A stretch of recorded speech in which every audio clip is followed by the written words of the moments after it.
G'day, Ed. Happy Monday. Happy Monday to you, Robbie. How you doing down there under? Yeah, really good. Had a good weekend. They had a little bit of downtime. It's Tuesday here in Sydney and Monday there in the United States. Welcome to the Unspoken Truth, ladies and gentlemen. I'm your host, Robert Bruss, and I'm joined by my fabulous co-host, Ed Anderson, over there in Minnesota. And we're live here every day talking about the things that matter to you, pulling back the curtain behind the mainstream media and giving you the unspoken truth. We've got a lot going on the show today. I'm really excited. If this is your first time here, welcome. It's great to have you here. And if you're back for more, welcome back. I see us, Ed, nudging into the top 200 of Apple podcasts in the last couple of days, which is kind of cool. No way. We are. Really? How about that, hey? So in Australia, that is. You wait until we're live before you spring that on me? Really? That's pretty cool. Wow. I saw we were at 149. Ranked 149 in Apple Podcast, and I think it was a little bit higher in South African podcast. There's a website called Chartable that charts it all for you. I follow on that sometimes. And I always say that no one looks closer at polls than politicians or podcasters. So let's see if we can get this podcast journeying back up near number one. The Go All In show used to be number one, so same as the Electricians Co-op, that's still the number one spot for Sparkies. But I'd love to see this one a little bit higher up on the pecking order there in Apple as well. So I'm really excited about that. Well, you're used to it. You're used to being the number one podcaster in the world for 6 times. So I'm not sure what it even means though. You're a number one. Like I say, sometimes I'm like a 1990s boy band, man. You know, you have a one-hit wonder and you go all the way to the top, and then you disappear from the charts, and it's like, where did he go? Where did who go? Well, it's better than never being a wonder. You know. Yeah, well, there you go. That's true. That's true. I'll take it, right? I'll take it. So on that note, ladies and gentlemen, make sure you pop open your favorite podcasting app and search for The Unspoken Truth. And you can always get some of us in your ears. We're over on Spotify, on Apple Podcasts, and wherever you can find podcasts. So make sure we've got some good distribution over there. So we're in all places that you can find your favorite shows. So pop over, make sure you subscribe there as well. We're also over on Twitter, getting some more followers over there. I notice when I do some live videos over there, we're live on Twitter right now, actually. We get quite a few viewers. There seems to be 30 to 50 viewers per video that we're doing, and it's slowly and incrementally growing. Particularly, we've only got a very small audience on Twitter. I'm just getting going with that. And we're over on Telegram as well, where we share a whole lot of R-rated content that we can't generally share here on YouTube. So make sure you scroll down and check out the links in the description below for more information. And don't forget to head on over and follow Ed's channel. The link to that is down in the description as well. All right, Ed, let's take a look at what we've got going on today. There's a lot happening. You've got another report on the SEC. They've been going around playing whack-a-mole with the crypto exchanges in the last couple of weeks, and you've got some really good information about how corrupt they actually are. You know, you mentioned to me just in the Facebook Messenger on the way to this show today that, hey, this is what you're going to talk about, and I quickly Googled it, and I pulled out 3 articles, and I went to YouTube and I pulled out a transcript. I didn't read them, I didn't look at it, and I fed it all to ChatGPT, and then I said, tell me why the SEC is corrupt, and it went, and it told me why the SEC was corrupt, and I was like, there you go, it really is.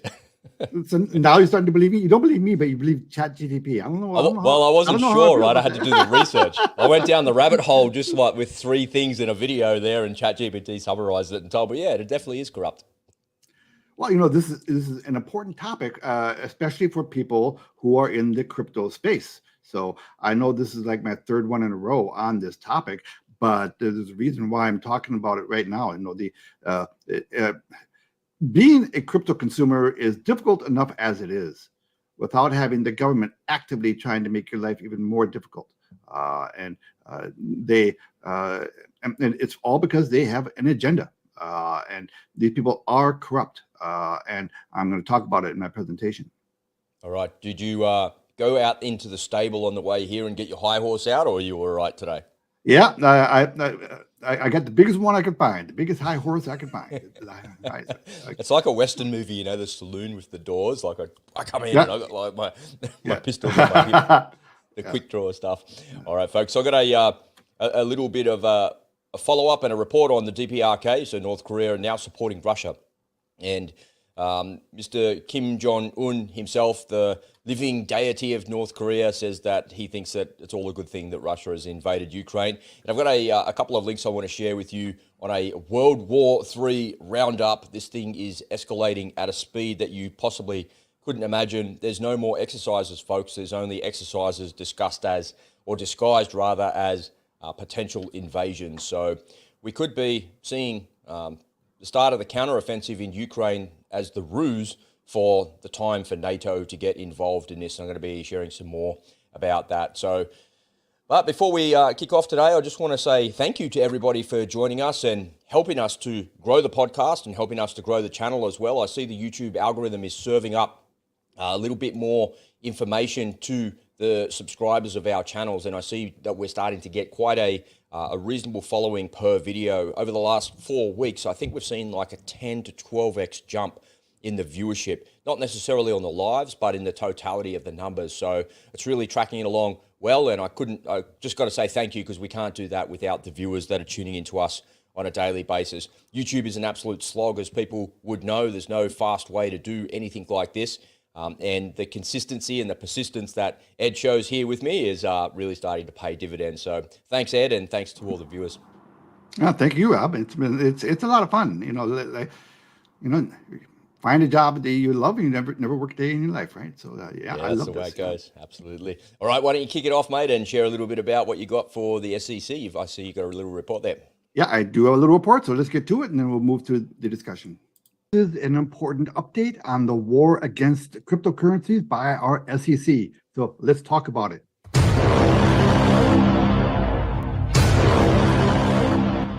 Okay, so the other day I did a report for you describing the war that the SEC is waging on the crypto space. But just a couple of days ago, Gary Gensler, the chairman of the SEC, was out commenting about the crypto space, and he told you exactly how he felt about it. And he clearly stated that the entire crypto space is just infested with hucksters, fraudsters, scam artists, Ponzi schemes, the public being left in line at the bankruptcy courts. We've seen this story before. So forget the fact that the traditional banking system is rife with fraud. American banks are doing very little to recover and reimburse billions upon billions of dollars stolen from customers each year, according to a new report. People are struggling to get their banks to protect them from massive and systemic checking fraud, reports NBC Los Angeles. The traditional banking system, particularly in America, is just riddled with all kinds of fraud that it is not protecting their customers from. Keep in mind that the combined market cap of all the cryptos in the entire crypto space throughout the world comes in at less than $1 trillion.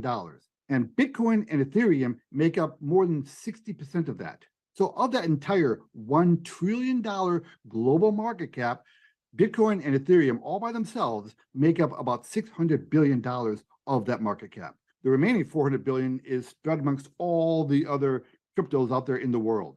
But according to Gary Gensler, it is just rife with hucksters, fraudsters, scam artists, Ponzi schemes, hucksters, fraudsters, scam artists, Ponzi schemes. So when the entire global market cap of the entire crypto space is less than $1 trillion, it's very easy to manipulate. It's very easy to push around. As a matter of fact, Gary Gensler himself apparently loves this whole idea of manipulating. It's being reported that SEC Chairman Gary Gensler has been charged with market manipulation. Coinbase has allegedly presented evidence of him placing over $2.5 million in Bitcoin shorts just 48 hours ago. Okay, this is beautiful. Remember, just 4 months ago, the SEC extorted $100 million out of Coinbase, and then last week sued them anyway.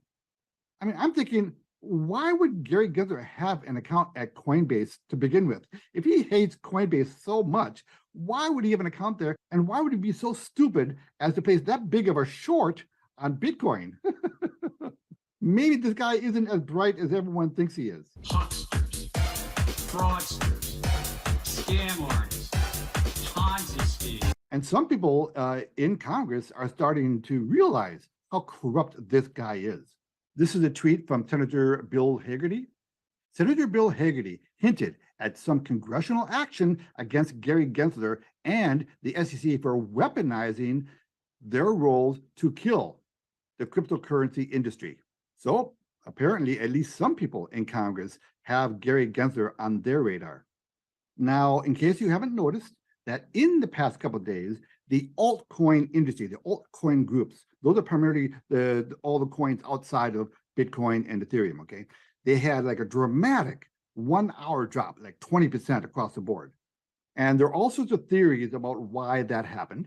And one of those theories is that a lot of these big exchanges are going to start delisting a lot of these coins that the SEC is targeting.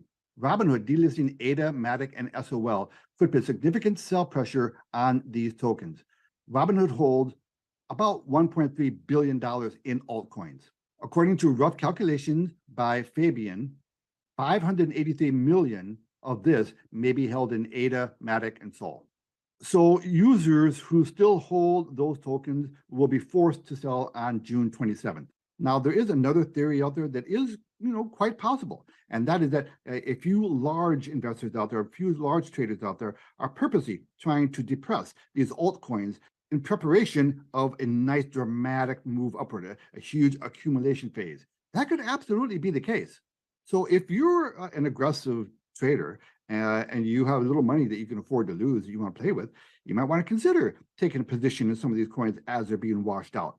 Because after this washout, there could be an accumulation phase in these coins. And when they're at these levels, it doesn't take very much to have some really nice returns on them. That's not a recommendation. I'm just throwing it out there for you to consider. Listen, this entire crypto space is not dead. Crypto's not going to go away. Now, I do think that most cryptos are not going to survive this. Most cryptos are going to disappear. They are going to be gone. But in the ashes of all this, there are going to be some really good opportunities. Now, there's no way of knowing for sure right now which coins are going to be the phoenixes that rise out of the ashes. But the crypto space is not going away. As tiny as it is, there will always be opportunities. But just understand that this entire crypto space is still the wild, wild west. The days when the average person could throw $1,000 into a random meme coin and become a millionaire by the end of the summer, those days are gone. But that doesn't mean those kind of opportunities will not be there. They will be there. They'll be there here and there. But there are corrupt people in government who are trying to delegitimize the entire crypto space. But that's because they have an agenda. It's not because they're looking out for you. A shout out to Crypto Casey for some of the Gensler memes. And just remember, whether you're looking at the crypto space or the stock market or the bond market or the housing market or the United States government, there are always going to be Hucksters, fraudsters, scam artists, Ponzi schemes, hucksters, fraudsters, scam artists, Ponzi schemes, hucksters, fraudsters, scam artists, Ponzi schemes, hucksters, fraudsters, scam artists, Ponzi schemes.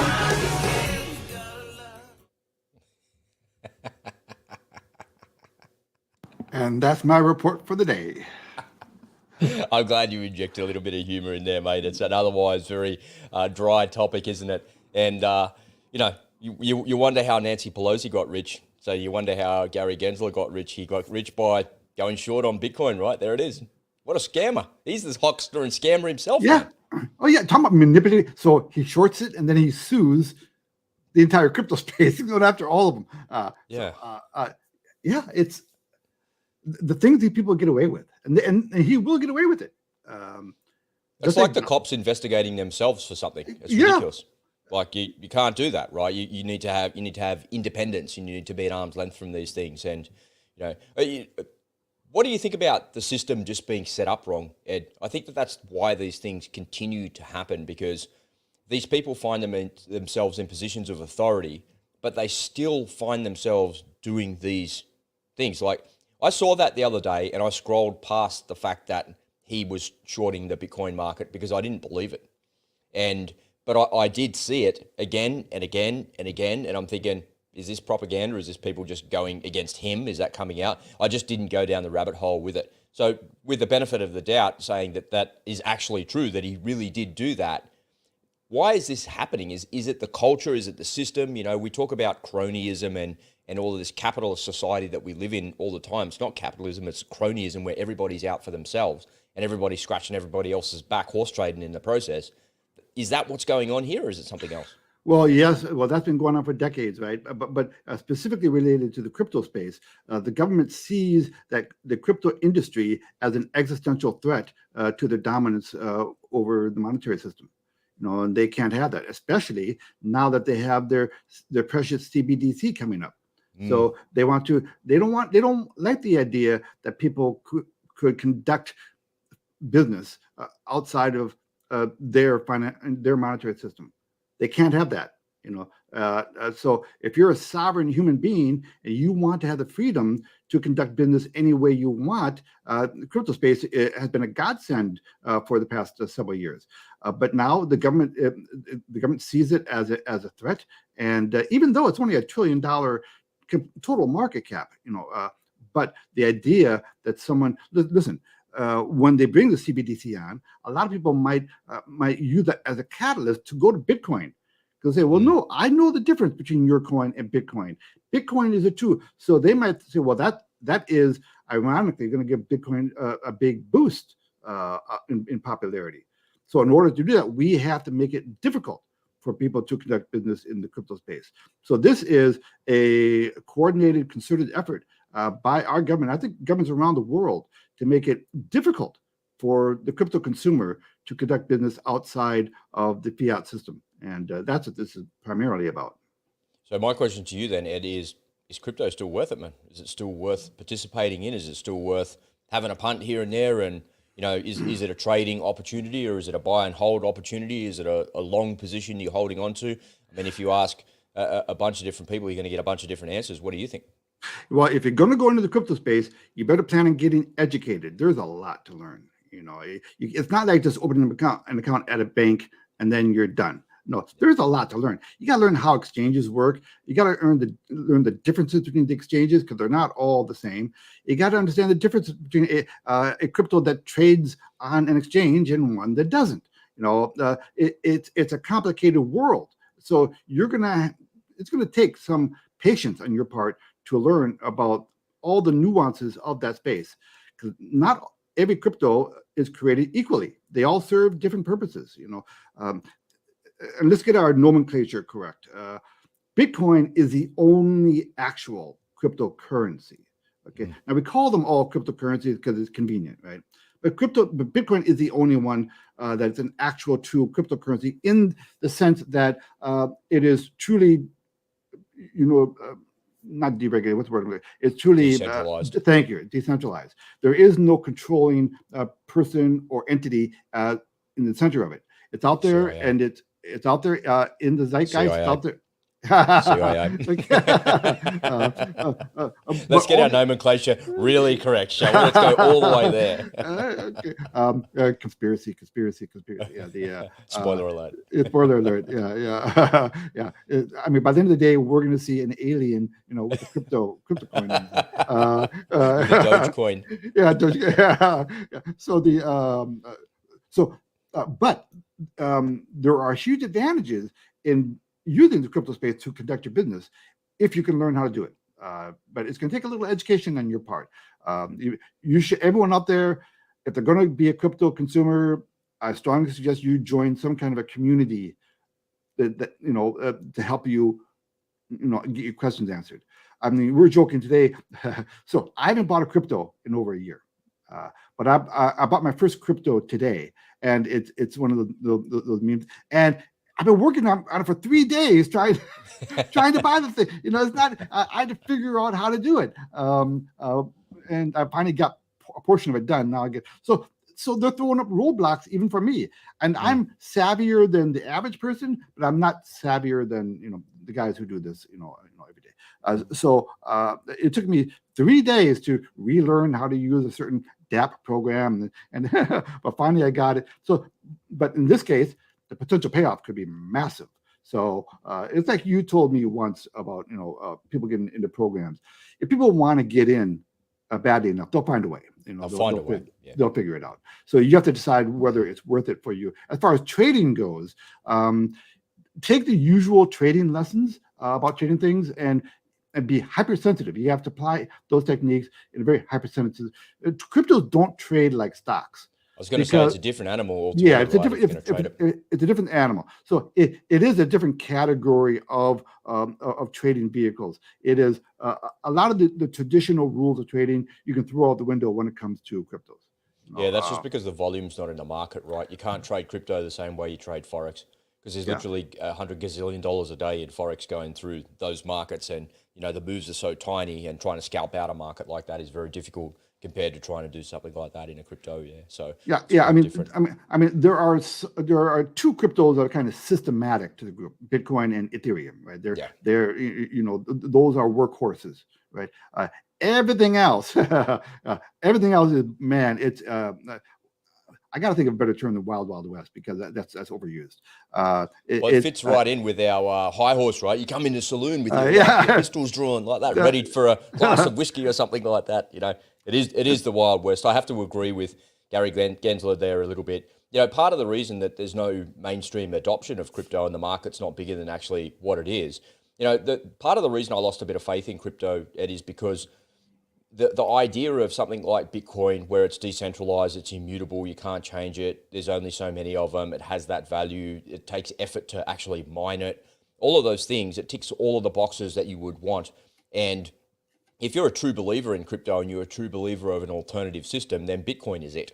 There's simply nothing better than Bitcoin to actually to be the alternative to a fiat currency. Nothing, literally nothing better. Right.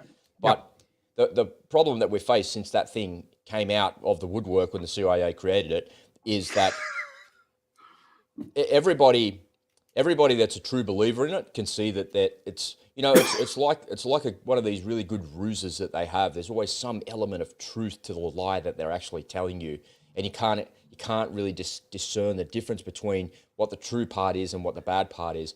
And the problem is that there's these crypto evangelists saying this is the alternative system, and there's been governments around the world that have even bought crypto and using Bitcoin as the actual means of exchange for themselves. So when you look at that, you think, okay, cool, that's awesome. Well, then why is it the Wild West? And my view is the reason for that is because crypto in its totality is just treated like any other investment. It's been treated like a commodity, like a stock, like a bond, and people are just looking at it as an opportunity. You got back into the altcoin that you're looking at because you see it as an opportunity for massive accelerated growth, and you're like, okay, cool, I'm gonna grab the coattails of this thing and off we go. But the reality is, Bitcoin was never designed for that. Bitcoin was designed as an alternative means to the existing fiat system, which solves all of those problems. It solves all of them. That is the solution to it. But because everyone treats crypto in its totality as a mainstream opportunity, that's why it's the Wild Wild West. That's why they have those Ponzi schemes. That's why you have those scammers. That's why you have this thing that goes up and then goes down, and it keeps happening, is because people are just trying to capitalize on an opportunity. And that's got to do with the fundamentals of human nature of fear and greed. Mm-hmm. That's what it comes down to at the end of the day. And that's why I lost faith in it completely. And that's why I got out of it completely as well. Well, I mean, if you're going to be in the crypto space, just like if you're going to be a trader, you got to get your head screwed on straight. You don't don't watch a couple of YouTube videos and then go. Okay, there are things you need to learn. The things you need to, if you're going to do any kind of trading, but particularly in the crypto space. Now, my theory on why the crypto space is so wrecked right now. Well, there are a few key events, right? Like the Luna disaster that we had, last year, 2 years ago now, where it just came off the rails and things people couldn't trust. Now, every market, every monetary system is built on trust, right? When trust is lost, it's hard to get that back. And the crypto space, since that one event, there's been a couple of other events along the way. FTX. Right, FTX, right. So things like that, people lose, they lose faith, they lose confidence. Now, one of the reasons why that's the case is the government refuses to give the industry proper guidelines. The government, so like in Coinbase, for example, Coinbase is famous, by the way, for bending over backward, for bending themselves over a table for the SEC. Whatever you want, man, at the expense of their customers. They're not Well, very let me just interject there, because the reason that the government, my view, the reason that the government doesn't give them proper guidelines and proper guardrails to actually comply with is because then the government can't use things like FTX as the world's biggest money laundering scheme. Yeah, because that's what it was. It was a That's what it giant was. money laundering scheme for the Democratic Party. Yep. And not enough attention has been given to that because mainstream media is owned by the Democratic Party. So no one picks at that scab or pulls on that thread to actually show the world that, hey, this whole thing was a giant money laundering scheme. The money that is going to Ukraine, running back through FTX, paying back donations to Democratic politicians. What the hell? And then it all gets found out. It's no wonder that they haven't actually given them guardrails, because you can't operate a scam like that. You can't operate a money laundering scheme like that if you've got regulations and rules in place. Yeah, well, see, the industry is not standardized, right? So you have God knows how many exchanges out there. We have far fewer today, but we have a bunch of exchanges out there. Each have their So one honors the Ethereum exchange, the other one honors the Binance exchange. One honors this kind of USDT, the other one doesn't.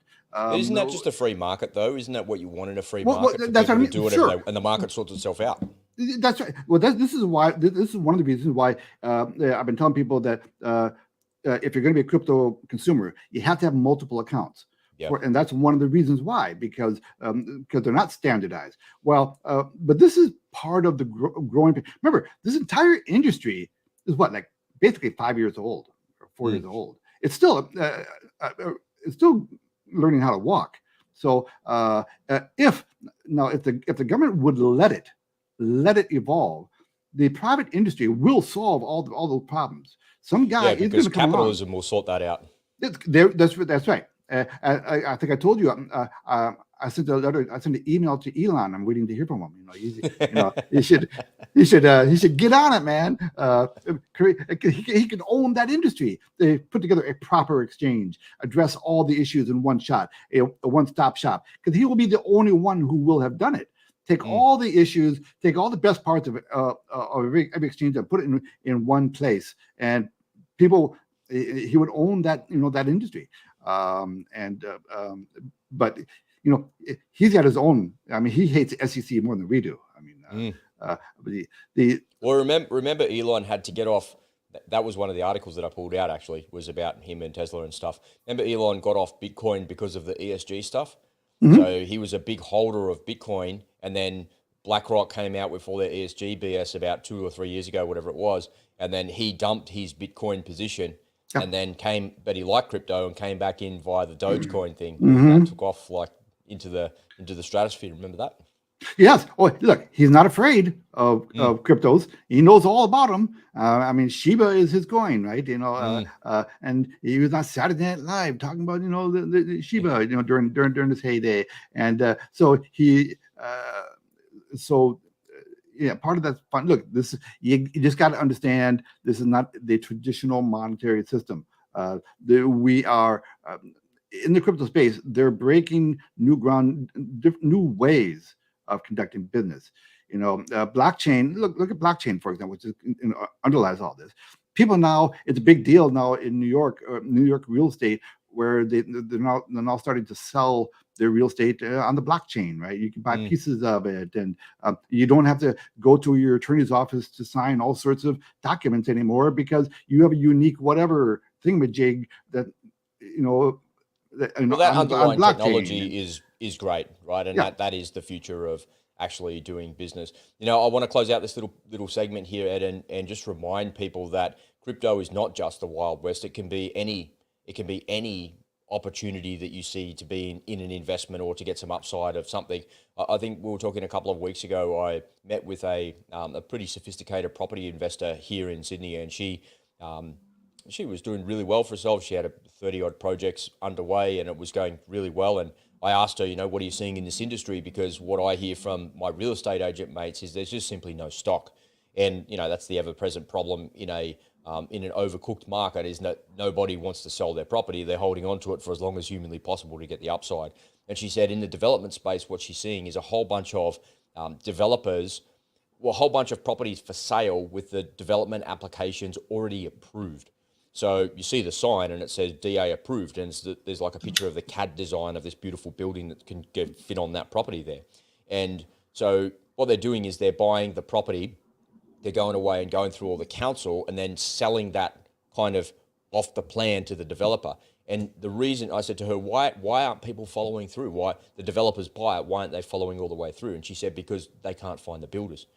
And the builders don't have the staff. For some reason, there's an employment problem in the construction industry, and then there's a materials problem in the construction industry, which is a little bit of a hangover from COVID and all the supply chain issues that we've had. But then you've also got problems with the increase in fuel prices in transport, and then you've got massive problems with inflation as well. So there's several builders that are going out of business because of the conditions in the economy.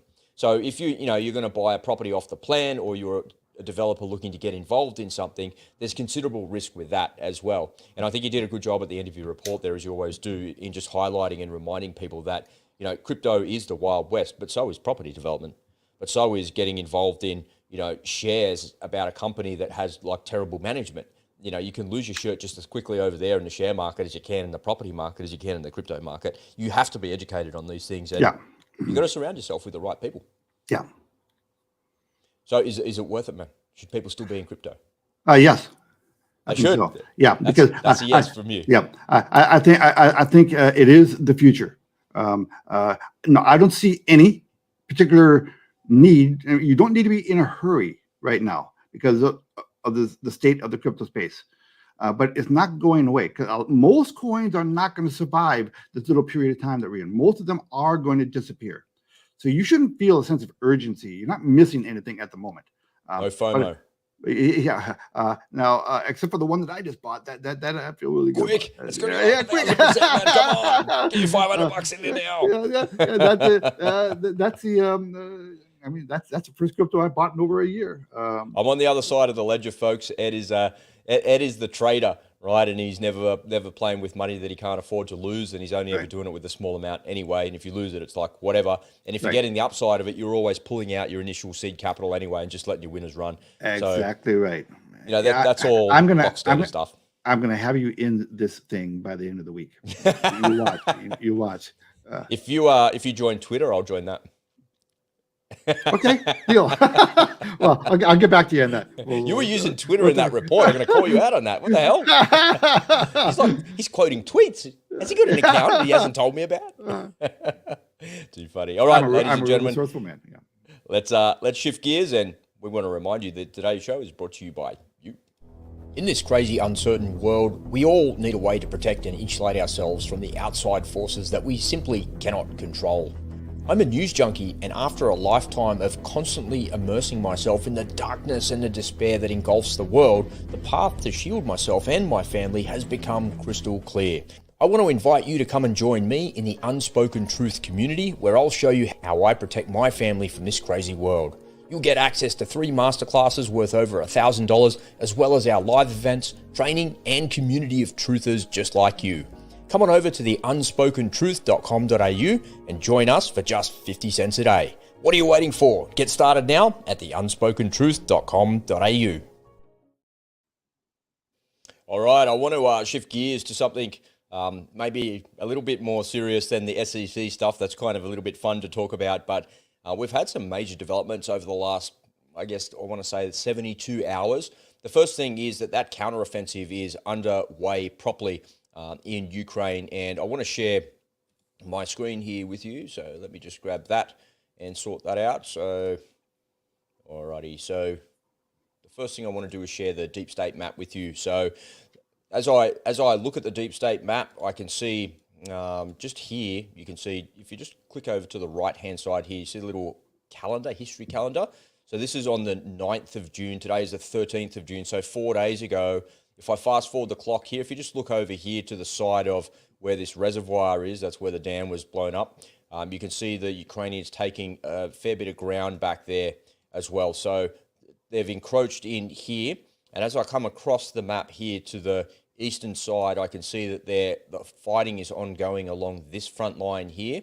And they've made some inroads just a little bit over here, and Vela Novosilka, just to the north of where they are there. So they're making some inroads. So if I just pull the map back a couple of days to the 9th there, you can see the counteroffensive started there, and they've taken that ground back there as well. The blue denotes that they're holding the ground there, and the grey denotes that the fighting is still ongoing. So there's a little bit of fighting in and around Vuhledar as well, and not really very much going on up around Bakhmut up to the north there as well.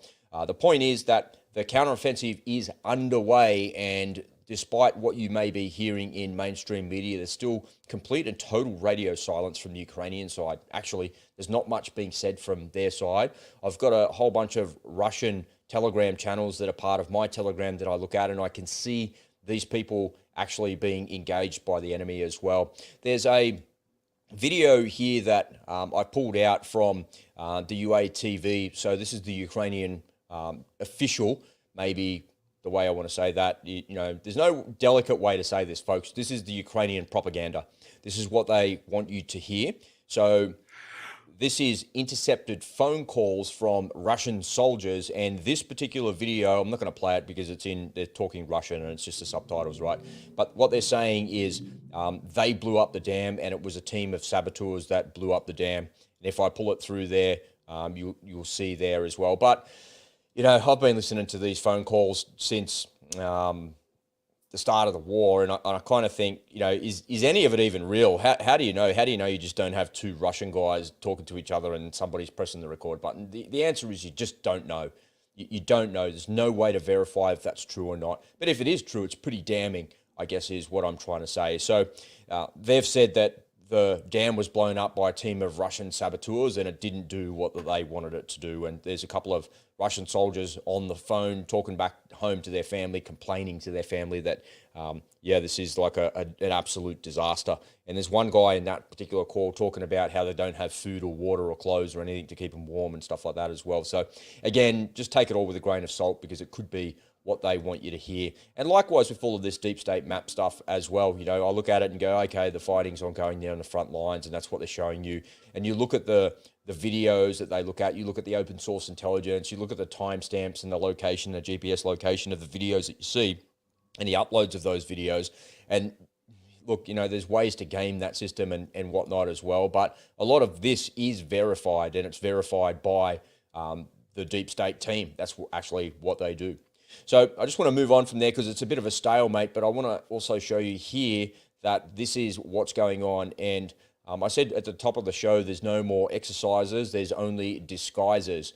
And in Germany, the biggest NATO air exercise ever in history is about to kick off. So 25 nations are taking part in a 2-week-long exercise called Air Defender with around 10,000 personnel and 250 aircraft. So it begs the question to me, is this actually the beginning of the NATO and Russian engagement? There aren't no more exercises. This is all bullshit. You know, all the Russians under the guise of an exercise saying that we're not going to invade Ukraine, we're not going to invade Ukraine. And likewise here, NATO, we're not going to invade Russia or strike Crimea or anything like that. And when you look at that, the air task order that they could pull out for 250 aircraft could completely destroy the Russian front lines in a matter of days, which would allow the Ukrainians to go and take the ground with their troops as well. So I wonder, is this the beginning of World War III right here? You know, that's why I called it the World War III roundup. It's possible, you know, when you look at the deep state map and you look at the Russian positions where they're dug in, there's a lot of satellite photos about that.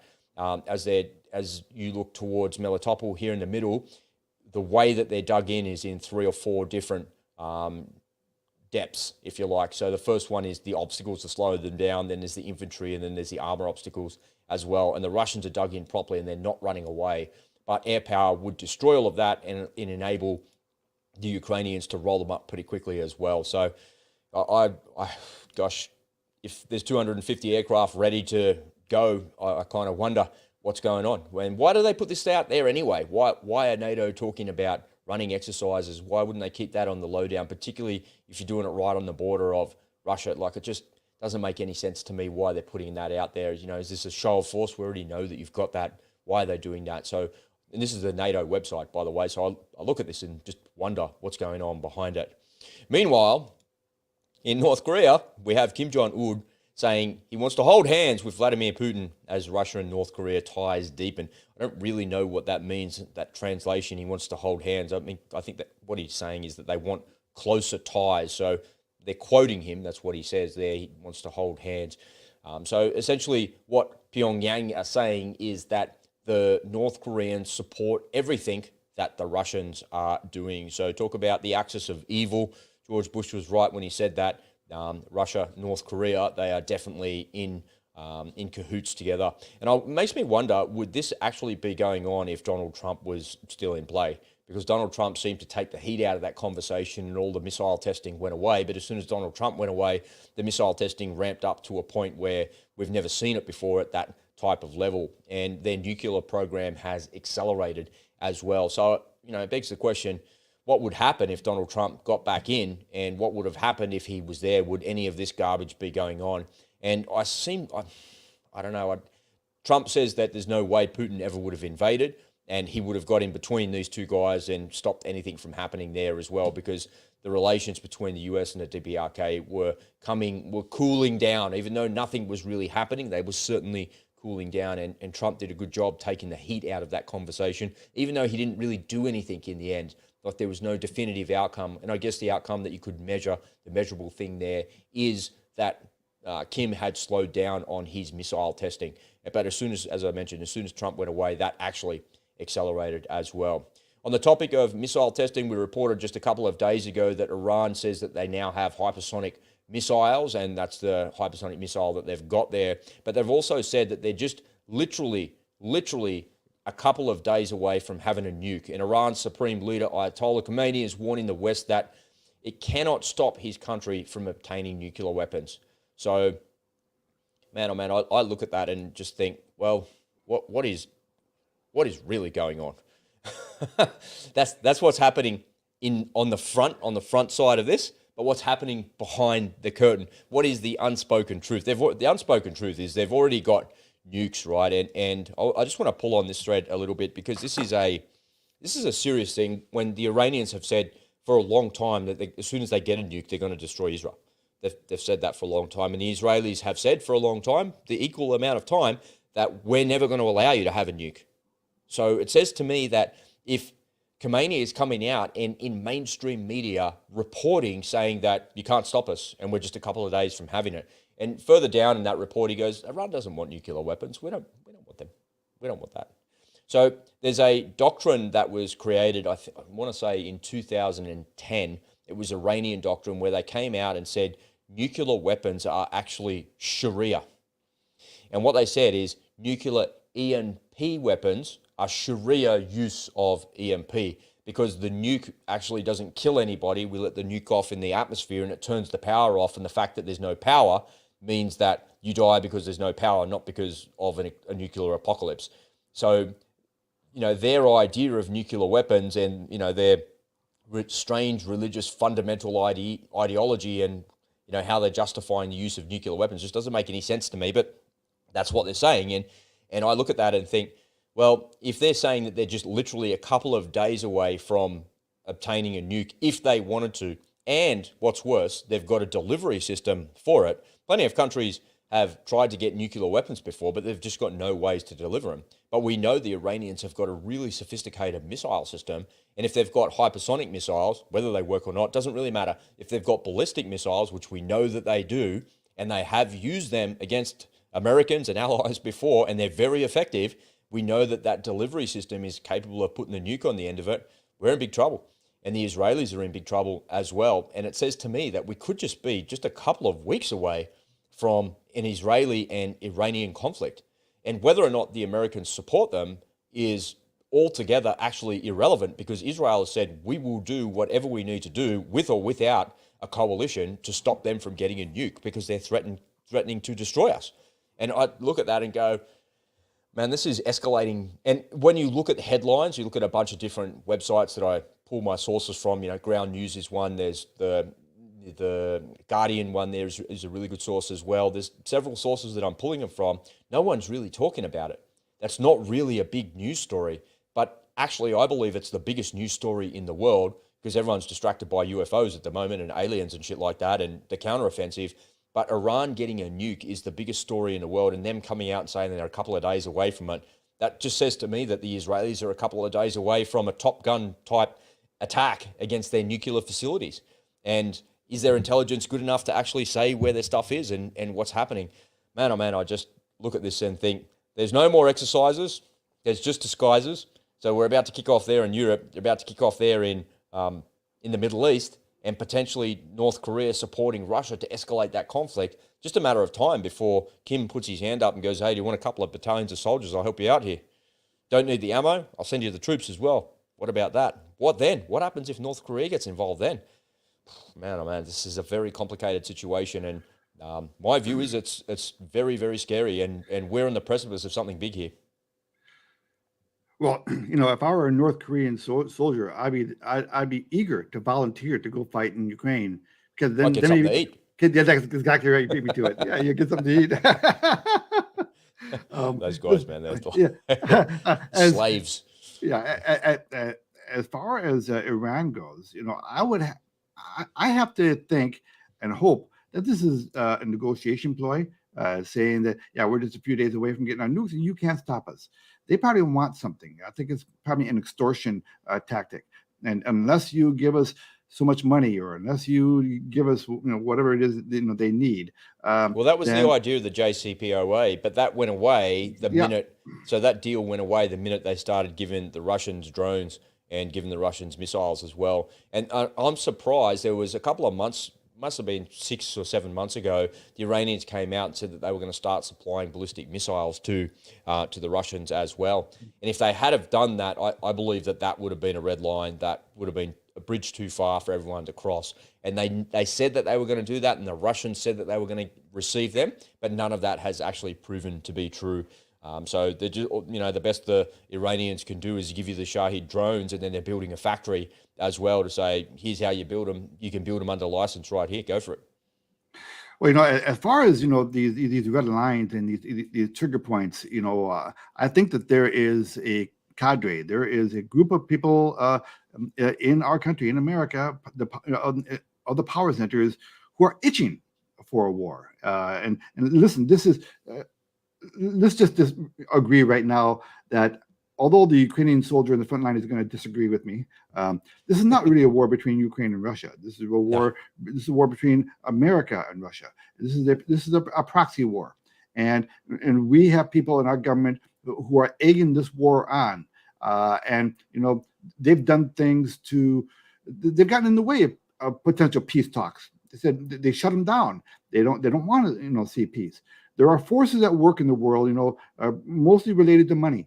This is and the one world, government that they want to lead us to. There are people out there who see a benefit in there being a world war that will redound to their objectives, and that's really scary to know. Because these people do have all the power.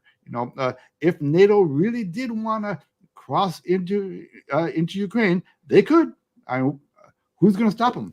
Nothing. Absolutely nothing would stop them. And that's my fear, right? There are no exercises; they're just disguises, and it could be a complete disguise for this is now we're going to attack the Russians, and we need to see the Ukrainians successful. We need to see that happen.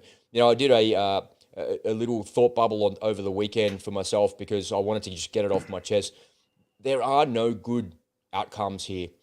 Sometimes in business and in life, you just have to pick the least worst outcome.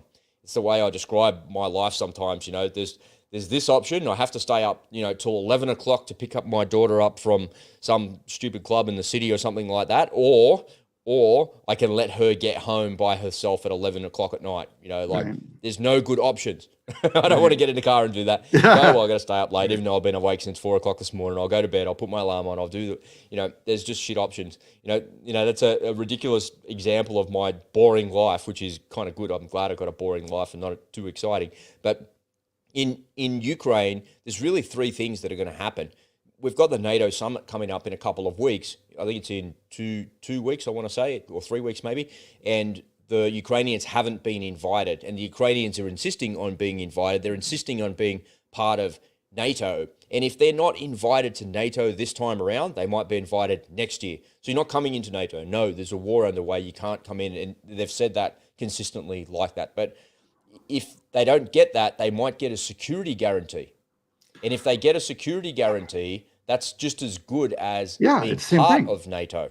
It's the same thing, right? It's semantics, Yeah, so you're really kind of just shuffling words around a page to say the difference. What is the difference? What do you get if you get a security guarantee? You know, does that mean you now get air cover? And when you get air cover, does that mean you actually get close air support as well? And how do we get the close air support because you don't have JTACs inside of your actual troops and, you know, combat controllers inside of your platoons and your sections there? So that means we've got to put our combat controllers and our JTACs in there to actually make that happen. And now we've got close air support, so now we're directly involved in the conflict. So if they're invited to NATO, that's an escalation. If they're given a security guarantee, that's an escalation. If their counteroffensive works and they succeed in cutting Russia off from Crimea, they cut them off down the middle in the southern part of Ukraine, and then they blow the Kerch Bridge, which is the natural next step to actually cut them off completely. And now they have the capacity to do that with Storm Shadow. We know that. They have the capacity with longer range weapon systems to make it happen. And by the time the counteroffensive is underway to actually do that, you'll have F-16s in country as well in the next 2 to 3 months. Now you've got that capacity to do that. So that's an escalation. And several times over the last year, Dmitry Medvedev has come out and said, if you attack Crimea, that's as good as attacking Russia. If you try and take back that ground, that's like trying to take back Russian ground, which represents an existential threat. And if you look at the Russian doctrine, that means nuclear weapons. We will nuke you. So they're the three options that we're faced with at the moment. Join NATO, get a NATO security guarantee, or the counteroffensive is successful. My worry is that the first two things won't happen and the counteroffensive won't be successful. They'll fail.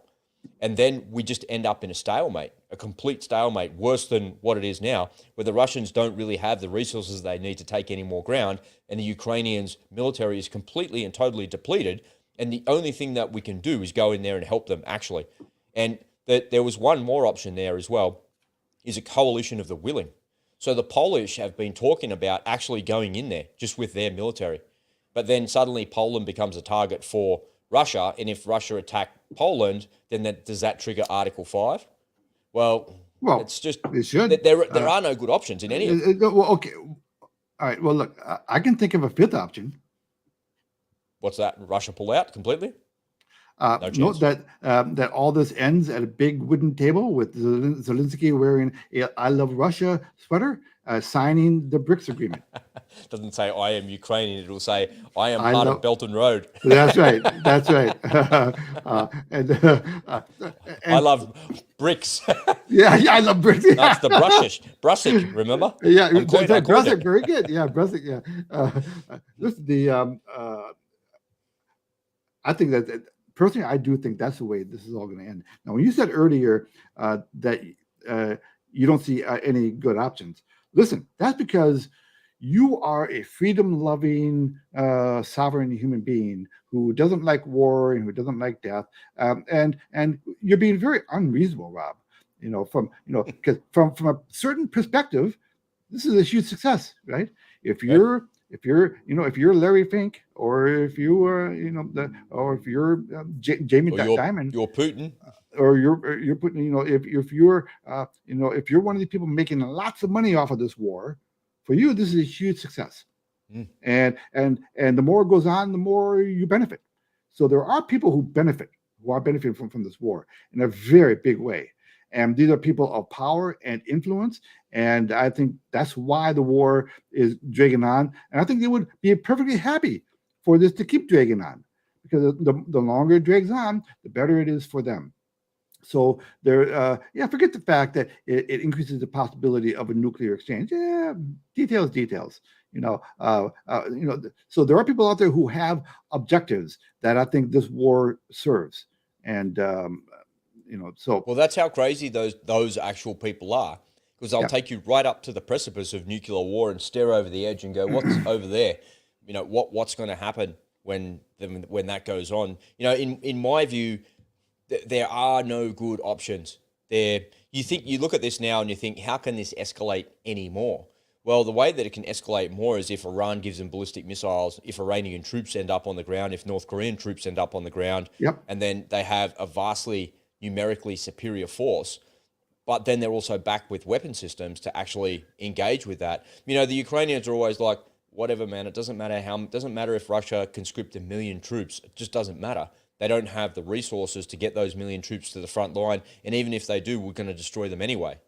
Well, yeah, I don't know.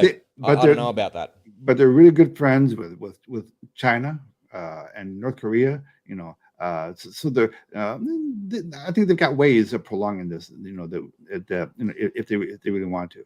And that's the problem. Yeah, it is. That's the problem.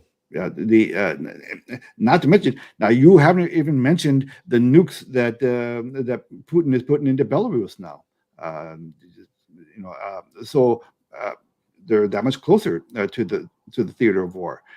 And I'm surprised you haven't mentioned this yet. You probably just haven't gotten around to it. But there's news out this weekend that China now is going to be establishing a military base in Cuba. Yeah, I saw that. Yeah, that's kind of funny, right? That has come out. And they said we're putting it there so that we can spy on America. They said, yeah, we're putting it there so we can spy. We're not hiding anymore. Yeah, it's not under the disguise of some other bullshit. Yes, we are there to spy on you. Yeah, we're there to spy on you. And you know, part of me says, you know what? Good for you, China. Because because we are building right now, I think an additional 15 new military bases right in China's backyard there in the South China Sea. When you see the map, they're completely surrounded. That's right.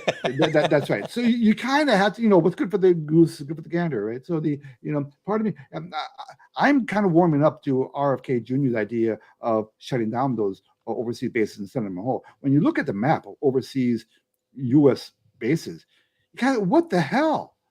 I think one thing that he really misses out when he says that, I agree with it, right? Because the massive outgoing cost of that and the expenditure of that is just astronomical, right? And he's like, we're not the world's police force. We need to go home. We need to do that. And why don't you just turn all of those resources inward to make us the most prickly country in the world, so nobody would ever want to invade us and nobody would ever want to mess with us? Well, newsflash, you already are that. Nobody wants to invade you. Nobody could invade you, and if they could invade you, there's so many guns in America, it would never work. So, you're the most prickly country in the world, so it doesn't make any sense. But the thing that he misses is if the U.S. Navy goes away and all of that U.S. forward projected power goes away, it might create chaos in the world. Well, no, oceans, man, with piracy and all that sort of stuff. It's one thing to have projected power. It's another thing to have projected power at every other island in the Pacific. At some point you get, we need fuel, man. Because look, there are maybe this alien technology, maybe this conference will give us some new energy. It's happening right now. But I think there are geopolitical consequences to having so many military bases around the world. 20 years ago we would have thought, well, that's going to make the world more stable because we project an image of power. These days, I think a large part of the world are resentful of that kind of presence around the world, and we see that it can only go to the heart of the allies type stuff. There's been huge growth in here in Australia, for instance, where the Americans have spent an absolute bomb rebuilding some of our air bases so they can permanently house B-52s and bring B-2 here consistently because we're the world's biggest aircraft carrier. Those places will be plinked off the battle space in the first 2 hours of the war by Chinese ballistic missiles, man. They'll rain down on those air bases and make them completely irrelevant because they know about them. Likewise with Guam, likewise with Diego Garcia, all of those places, they're within ballistic missile striking range, conventional. You don't need nukes, just conventional missiles to destroy the runways, and that's the end of it, right? So it just doesn't make any sense that they continue to grow and expand. But I also see why they're trying to continue to grow and expand, because it's a strategic posture of deterrence. They're trying to deter war. Well, yeah, it doesn't make sense. When was the last time, if you looked at the map of the American bases in the Pacific recently? Yep, I did. I saw that the other day, and I It's saw like that boom, boom, boom, report boom, about boom, boom, Cuba. boom, boom, boom, Yeah, boom. that's completely surrounding the Chinese mainland. Looks like that, and then Yeah. they're surrounded completely. So so China puts a base in Cuba. All right, can't How do you blame feel them. about that? Like that Uh, about the Americans as an American? well, it doesn't move me one way or the other because listen, they've been sending fucking spy balloons over America now for years. I mean, and then we finally get on to shooting one down. I mean, you gotta wonder how hard those guys in that balloon program in general must have been laughing. For Oh man, all those. every I day. can't believe it. Imagine them coming to work with their brew going, "It's still there, man. Can you believe it? It's like it's been a week and a half, man." Yeah. I'll tell you how I feel about it, right? Because we had a similar thing happen here in the South Pacific, and it's very small here where we are. I can get on a plane and be in Fiji in 4 hours, right? I can get on a plane and be in Perth in 4 hours. It's kind of equidistant to where it is. I can get on a plane and go to the Solomon Islands and be there in a couple of hours as well, or the Cook Islands. Or what's worse is PNG. It's just there, just north, right? So the Chinese have been coming into the Southwest Pacific and buying up all of those things and using their Belt and Road strategies like, hey, we'll build you this infrastructure, we'll do this, we'll do that. And for years and years, Australia has in some ways, the arrogant Australian politicians have, in my view, mistreated all of the Southwest Pacific countries, and ScoMo is such a condescending politician. He was just horrible. And he always, in my view, he always spoke down to these people, and he was always really rude to these people, like, shut up, take your $1 billion and get on with it, sort of thing. And they didn't want that, right? They don't, it's the same as in Africa, right? The Chinese are very successful in Africa because they don't go in there and say, how much money do you want? The governments don't want the money. They want the infrastructure. They want the jobs. They want their country to be built to come out of the poverty that they're in. They don't just want a handout because they understand that we can't do it. We don't have that capacity. And if you give it to us, it's so corrupt here, it makes it very hard to get it done. So if you come and do it for us, so their One Belt and Road initiatives are very good for African countries like that. And they took the same model here to the South Pacific. And the Solomon Islands bid on it. And they chose the Chinese over us, after the gazillions of dollars that we've spent on there. When our military went there and interfered in Solomon Island politics because they were all killing each other, we intervened in there. And then in PNG, Papua New Guinea, they did the same thing. Here's a little port that you could have just here. And I'm like, when I see that, and if that becomes a deep water port for the Chinese Navy that are literally just a couple of 100 miles away from us like that, that really pisses me off. Not because the Chinese are there, but because the Australian politicians are an absolute failure. They're a complete and total, completely and totally failed to recognise what the people of Papua New Guinea need, what the people of Solomon Islands need, what the people of Fiji need. And they've allowed that to happen because their arrogance is, we'll just give you some more money and then you'll shut up and go away and you'll stay within our sphere of influence. But the reality is that they didn't want that. And, these diplomats pretend like they understand the countries that they're in, but that just shows, if the Chinese are in there and they're winning, and they are, that just shows me that our diplomats are completely useless. Yep. Well, that's exactly why I think that Ukraine is going to end up in the BRICS agreement. And after all this money we sent them, that's why heads are going to be exploding. My head's going to explode now. Ukraine's going to John Kirby's head's exploding and he can't even hear it. So I think that Ukraine is going to end up in the BRICS agreement, and they're going to have wonderful probably the best road they've ever had, because they've never had good roads. They probably have the best infrastructure in a few years in the country has ever had. And this is a question I've been meaning to ask you, Rob. So this is a good segue into it. Okay, so we all know that Ukraine is famous for its corruption, worldwide. Everyone knows that it is one of the most corrupt countries in the world, and certainly the most corrupt in Europe. All right, so Ukraine had deep ties to Russia. Bloodlines and all the rest. They used to be part of Russia. They speak Russian. They're Slavic, brothers. So what would be the downside in them being folded into Russia? How would the average Ukrainian life be worse than it was, when they're independent? So, well, have you thoughts on that? Yeah, that's the mistake that I believe the Russians made. I believe if the Russians used, because we're using carrot and stick, right? And they've just wielded the biggest stick that they possibly could.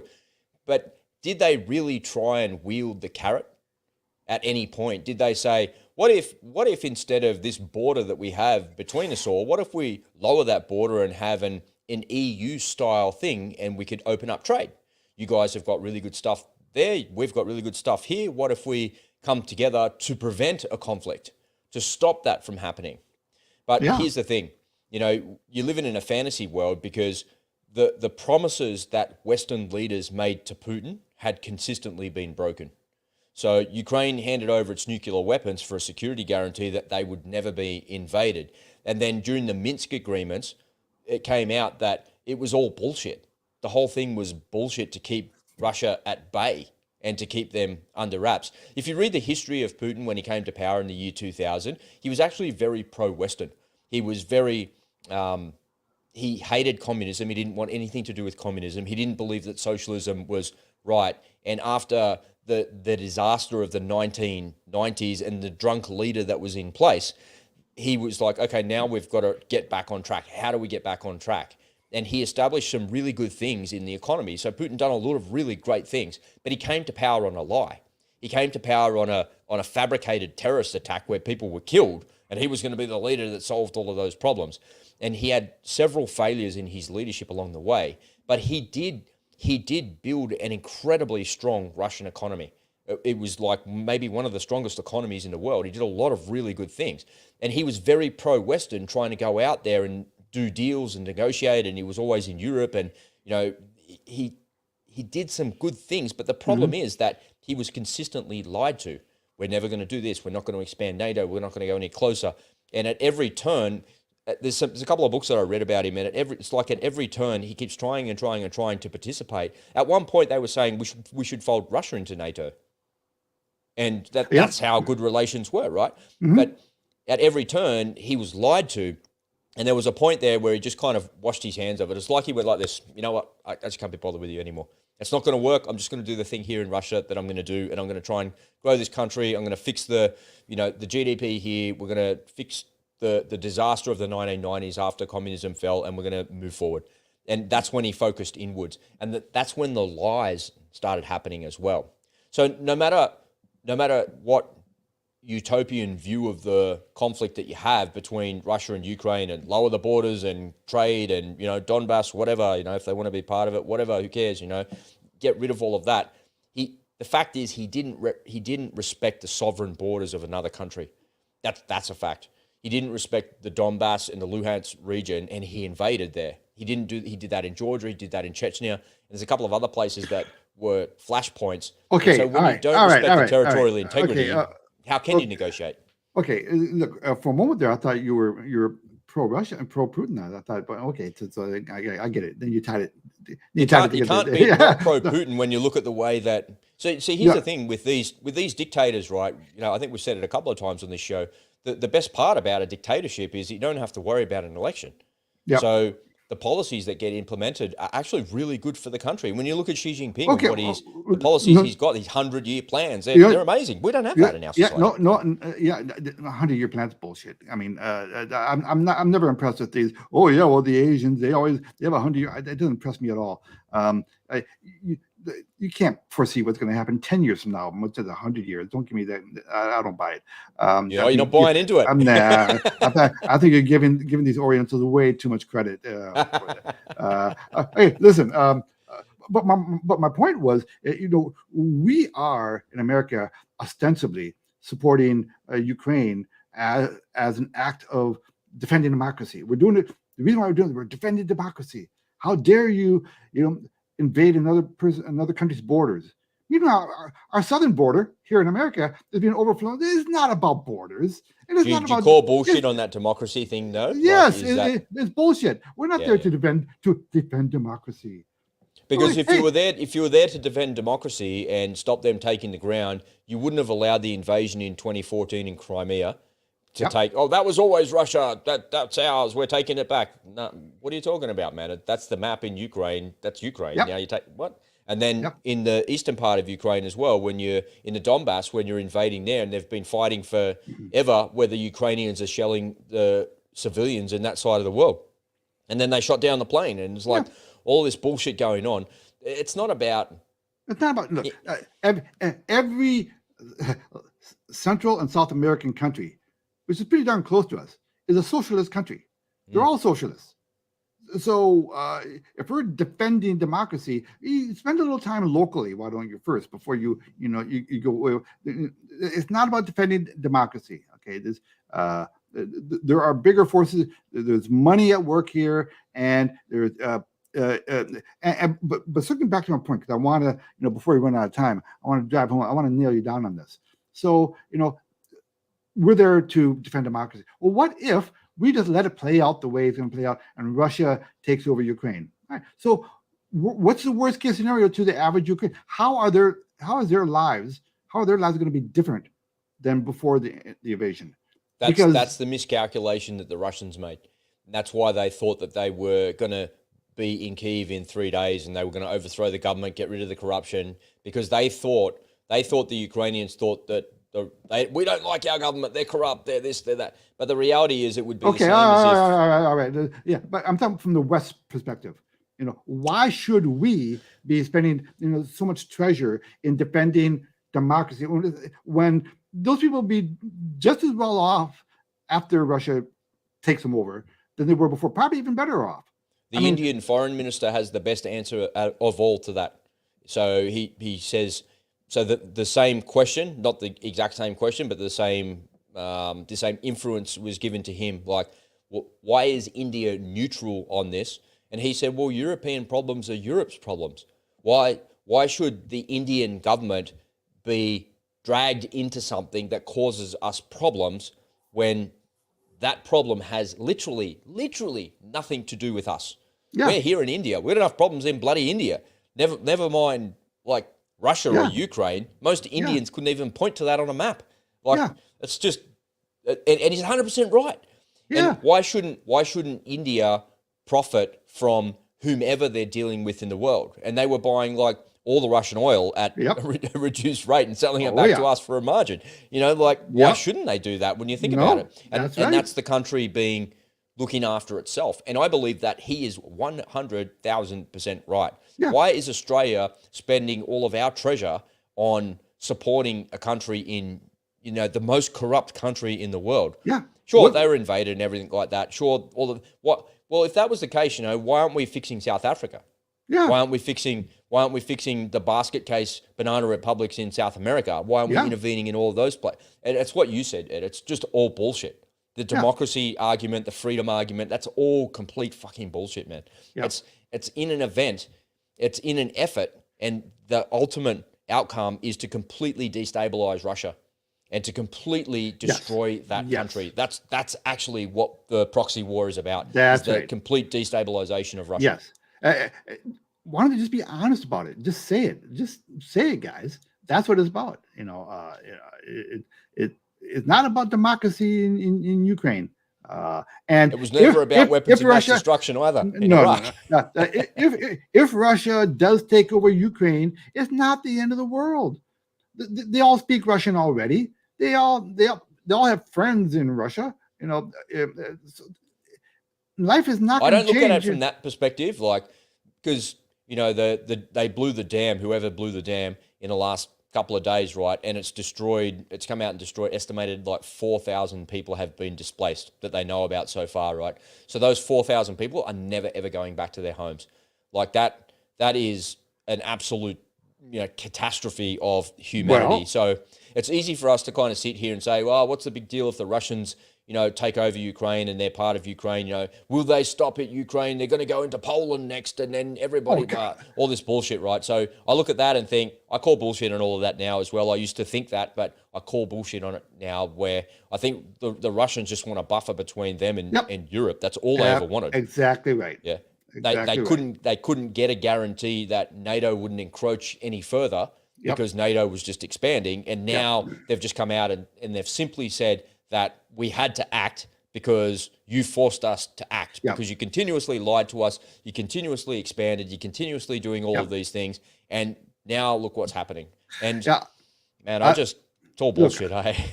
yeah, I don't think Putin, again, I've said this many times before, I don't think Putin, again, really wants Ukraine officially part of Russia because he wants that buffer. And if Ukraine was officially part of Russia again, okay, there he is. Now he's right up against NATO.